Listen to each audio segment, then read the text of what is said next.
Level 1, the first share. You are 8 years old, hungry, and tired of being told to wait. The hunters returned before sunset with red deer meat. Yet the piece roasting over the fire did not come from the deer. You do not know that yet. All you know is that the adults have formed a tight circle near the cave wall. Your quick-handed cousin is allowed to carry wood between them, but every time you approach, your older sister blocks you with her arm. Not yet. She always says that. Not yet old enough to carry a cutting tool. Not yet strong enough to join the hunters. Not yet careful enough to sit beside the scarred napper, your mother's brother, while he works. Your cousin passes with an armful of wood and smiles at you. He is only 2 years older, but inside the circle, 2 years might as well be an entire lifetime. You sit where the firelight fades into darkness and watch the adults pass small portions between them. Smell is rich and smoky. Your stomach tightens. You are certain they have kept the best meat for themselves. Then the scarred napper looks over your sister's shoulder and calls you closer. Your sister hesitates before stepping aside. The old man lifts a small brown piece from a hot stone. He cools it between his fingers and holds it out.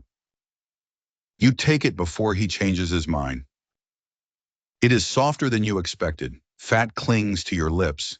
You swallow quickly, partly from hunger and partly because everyone is watching. Your cousin waits for you to make a face. You do not. Only then do you notice the hand beside the cutting stones. Most of the flesh has been removed, leaving pale finger bones arranged in a shape you recognize instantly. Beyond it lie pieces of a human skull, carefully separated rather than smashed. You look back at the food in the old man's hand. No one laughs. No one hides what is happening. Your sister simply watches you, ready to pull you away if you panic.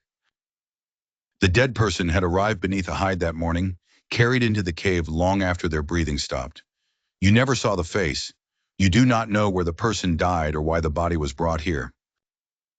You know only that the adults are treating it with the same calm attention they give a deer brought back from the valley. The scarred napper offers you another piece. This time you take it anyway. Later, after the adults leave the fire, you return to the cutting place. The useful portions are gone, but fragments remain among the ash. You begin arranging them into piles, animal, human, empty, still worth opening. The scarred napper returns and stands behind you. You expect him to scatter everything with his foot. Instead, he crouches and moves one horsebone from your empty pile into the useful one. Then he places it in your hands. Level 2, the keeper of scraps. The horsebone is older than the meal you sorted it from. One end fits neatly into your palm. The other is covered in shallow dents where it has repeatedly struck stone. The scarred napper braces a worn flint edge against his leg, presses the bone against it, and removes a tiny flake. The cutting edge becomes sharp again. Then he gives you the flint. You press too softly. Nothing happens. Your cousin snorts behind you. Your second attempt is too hard. A large piece snaps away and skitters across the cave floor. The napper takes the tool before you ruin it. He does not return it that day. So you practice on fragments no one needs. You learn to see the angles hidden inside stone. You tighten bindings where flint meets wood. You test points for damage before the hunters carry them away. At first, the hunters watch every movement. Later, they leave worn equipment beside you and walk away. The work does not make you a hunter. It makes hunters depend on you. One winter morning, your cousin reaches for a spear before joining the adults outside. You stop him. A dark line runs through the stone point. He says it will hold. You say it will not. He tries to pull the spear away, but the scarred napper has heard you. He takes it, presses the point against the floor, and watches it split. Your cousin's smile disappears. For the first time, He accepts the replacement you offer without mocking you. Years pass between returns to the limestone gorge. Fires move, familiar people disappear. Children who once played beside you begin carrying wood and sorting scraps of their own. By 12, you can prepare tools without supervision. But you still have not used one on anything valuable. That changes when the hunters bring down a red deer near the valley. An adult opens the hide, but his flint slips. Blood runs from his palm. He wraps the injury and looks toward the other hunters. The scarred napper looks at you. The deer is still warm when he places the cutting tool in your hand. Level 3, the carcass cutter. You have watched this work for years. Watching turns out to be easier. The animal's weight closes every opening you make. Hide pulls against the stone. Joints that looked obvious beside the fire vanish beneath muscle and hair. The hunters are waiting. So is your cousin. You find the seam above the rear leg and work slowly. When the joint finally releases, the limb drops free with enough force to nearly pull the tool from your hand. No one celebrates. They simply move to the next task. That is how you know you succeeded. From then on, your place changes. You travel to kill sites. You help remove hides before they stiffen. You separate tendons for bindings and carry meat back toward the cave.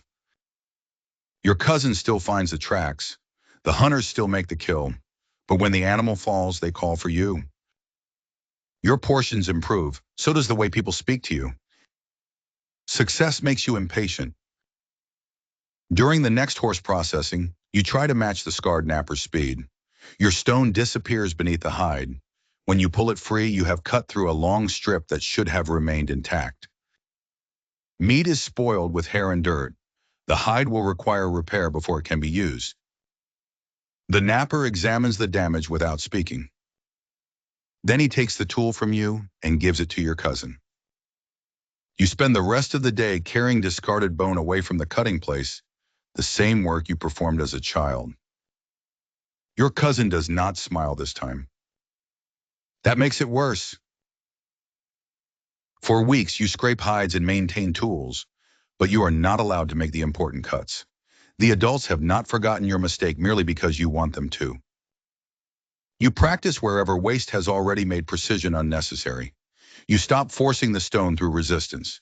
You feel for the places where one part naturally releases from another.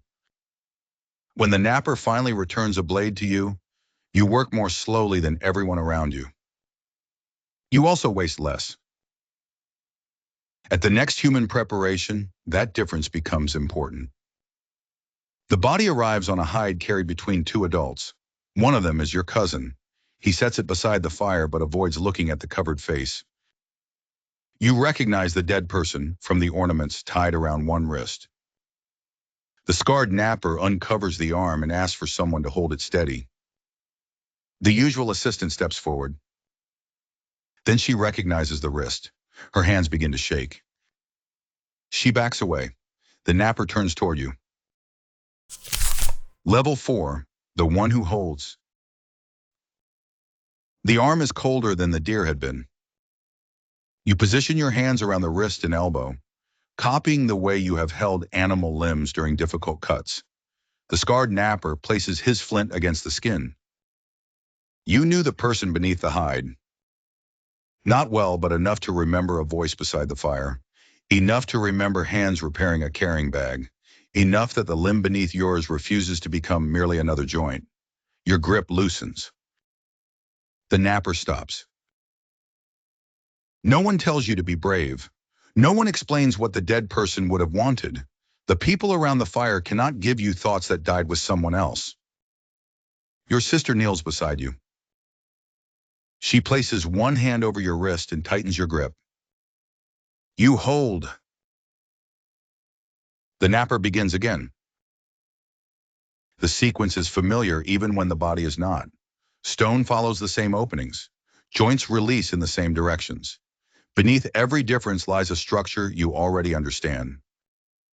That does not make the work feel the same. Your task is small. Hold the arm, pass the correct tool, Keep fragments from falling into the dirt, yet everyone close to the dead person can see how you perform it. A careless movement would not simply waste food, it would happen in front of people who remember the person breathing. Partway through, another helper walks out of the cave. The napper looks at the empty place, then at you. Your sister removes her hand from your wrist. The old man turns the cutting edge around and offers you the handle. You have wanted adults to trust you with important work since you first waited outside their circle. Now every eye near the fire makes that trust feel heavier. You take the tool. Your first cut is too shallow. The flint catches and stops. You draw back, change the angle, and try again. This time the edge follows the line you intended. The old man does not guide your wrist. He moves aside and lets you finish. When the shared portions are passed around that night, you eat with the adults.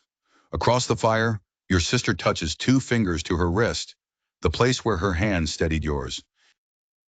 You repeat the gesture.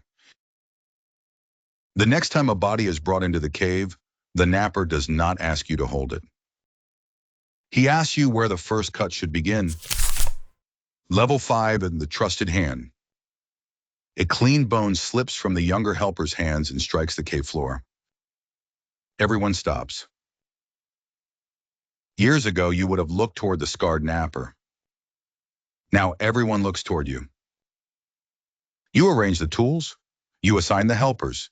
If something is damaged or lost, the mistake belongs partly to you. You pick up the bone, brush away the grit, and return it to the hide. Then you place the helper's hands where they should have been. The work continues. Later, the dead person's brother approaches you. He does not ask whether the bone was damaged. He asks whether the helper was careless. Your answer could cost someone the place you once fought to earn. You say the floor was uneven.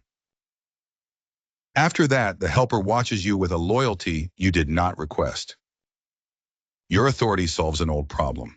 No one needs to inspect your work or decide when you are ready. It creates a new one. You must now decide when other people are ready and carry the cost when they are not. Beyond the gorge, other groups follow customs you never see. Here, the dead who are brought back are prepared beside the same fire as the animals. Some remains are discarded, others are preserved. Your old skill of sorting scraps has become responsibility for what the group keeps. Your cousin's life has changed too. His tracking carries him farther from the cave. He returns with meat, hides, and stories from landscapes you have never seen.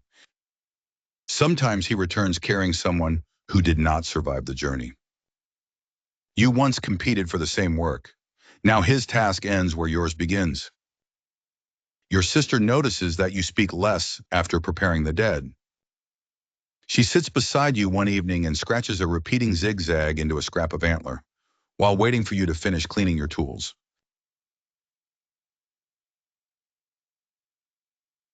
You ask what it means. She shrugs. It keeps my hand moving. She gives you the marked antler. You tie it inside your carrying bag. The scarred napper is slower now. His fingers stiffen in the cold, but there is one task he has never allowed you to lead. After the next body is prepared, he places the cleaned head between you. Opening it would be easy. Keeping it intact will not be. Level 6, the Skullmaker. The scarred napper shows you a human skull shaped into a container. The face and lower bone are gone. What remains is the upper vault, its edge deliberately worked into a rim. You have seen it beside the fire for years. As a child, you thought it was simply another possession adults refused to let you touch. Now the napper tells you to make one. If you wanted only what remained inside the head before you, you could break it quickly. Instead, the vault must survive. You work in stages. Cut, turn, inspect. The napper watches your hands but offers little help. Hours pass. Your cousin leaves to check traps and returns to find you in the same position. At last, only the rough edge remains. You choose a point along the rim and strike. The sound is wrong. A crack runs downward from the edge. Your stomach drops. The old humiliation returns instantly. Torn hide, spoiled meat, and your cousin taking the tool from your hand. You stop before the crack grows. The easiest choice is to discard the damaged skull and begin again when another becomes available. The napper pushes it back toward you. You reinforce the weak area and remove bone from around it in smaller pieces. The work takes longer. The finished rim is not perfectly even, but the crack holds. When you place the repaired cup near the fire, its flaw faces outward. Anyone can see it. No one rejects it. Over the following years, the crack darkens with smoke and grease. Children are told not to touch the cup. Adults use it without asking whether it will hold. Your greatest visible failure becomes one of the objects people trust you to preserve. The scarred napper stops preparing skulls after that. He sits nearby and watches you teach the younger helper whose mistake you once concealed. His hands can no longer control the smallest tools. Your own hands now carry old cuts from years of flint work. Gray has begun to appear in your cousin's hair. You have reached the position you wanted. Then your cousin returns to the cave alone, pulling a hide-wrapped body behind him. A strip of antler marked with a familiar zigzag is tied to the wrist. Level 7, your sister's keeper. Your cousin does not need to uncover the face. You recognize the mark. Your sister was injured beyond the gorge. The others kept her alive through the night, but she stopped breathing before sunrise. Your cousin tells you where it happened and who was beside her. He gives you every detail except the one you want. There is no detail that changes the body beneath the hide. The repaired skull cup sits beside the fire. The scarred napper sits farther back, wrapped against the cold. He can advise you, but his hands cannot lead. The younger helper waits for instructions. For the first time in years, you want someone to tell you where to stand. You could give the work to another processor. You have trained people capable of completing it. No one could call that refusal, ignorance, or fear. But you remember your sister tightening your grip around another person's arm. She did not make the work painless. She made it possible to continue. Your cousin places the cutting tool in your hand. This time, his hand is the one trembling. You uncover your sister's wrist. 2 fingers from your free hand touch the place where she once steadied you. Then you begin. You work more slowly than you ever have. Every familiar feature becomes a reason to stop. A scar near the elbow, a crooked finger, the hand that scraped hides, carried food, and scratched meaningless patterns into antler while waiting beside you. The knowledge you spent your life acquiring now denies you the comfort of distance. No one else could treat her with more care. No one else would suffer every detail in quite the same way. The fire burns low before the work is complete. Level 8, the hand that offers. The scarred napper does not live to see the next return to the gorge.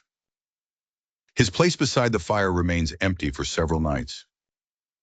People step around it without discussing who should sit there. Eventually, cold weather makes the decision for them. You take his place. The repaired skull cup rests near your knee. Your sister's engraved bone is wrapped inside your carrying bag. The old horse bone retoucher lies beside the cutting tools, its surface covered by dents made across most of your life. Your cousin sits among the hunters now. Gray runs through his hair.